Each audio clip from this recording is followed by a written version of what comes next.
The University of Alberta is a great Alberta institution. It has been at the heart of post-secondary education in our province for over a century, and it has produced tens of thousands of graduates who have gone on to help build Alberta, Canada, and contribute all around the world. That's why I'm so disappointed in the decision of the U of A Senate to grant an honorary doctorate to David Suzuki, a man who makes millions off of defaming the livelihood of hundreds of thousands of Albertans, including tens of thousands of University of Alberta grads. David Suzuki, who has said that the oil sands are the moral equivalent to, quotes, slavery. The same David Suzuki, who owns 4 enormous houses, jet sets around the world, gets speaking fees of up to $50,000, a multi-millionaire who regurgitates the same message of defamation against what is the most ethical oil and gas industry on earth, Alberta's industry, that thanks to institutions like the U of A has applied in remarkable innovation, research and development, science and technology continuously to shrink the environmental and carbon footprint of our energy industry. Frankly, the U of A couldn't operate without the wealth and the revenues generated by the same oil and gas industry that David Suzuki wants to shut down right now. But it's not just his campaign of calumny against our core employer that makes him unqualified for this honor from the University of Alberta. But this is a man with truly extreme views that would not qualify, that would disqualify anyone else from consideration for an honorary degree.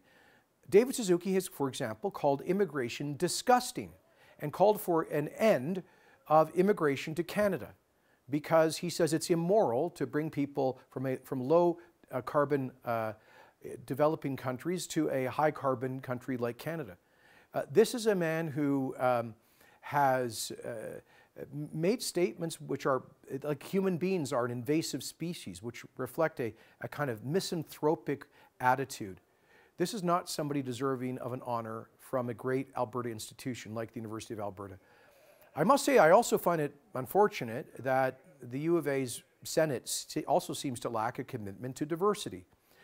There are a lot of worthy recipients of honorary doctorates this year, but all of those with a political pedigree happen to come from the left of the political spectrum. Helen Clark, a former Socialist Party leader in New Zealand; Raj Panu, the former NDP leader in Alberta; Nettie Wiebe, a former union president and NDP candidate. Listen, I'm all in favor of recognizing achievements by people from any point in the political spectrum. But are we now to take from the U of A Senate decisions that the only people worthy of recognition are those coming from the left, those affiliated with the NDP?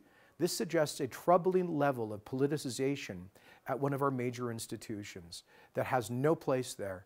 So if you agree with me, please sign the petition below asking the University of Alberta Senate to reverse course on this insult to the livelihoods of hundreds of thousands of good, honest, working Albertans by reconsidering their decision to grant an honorary doctorate to David Suzuki.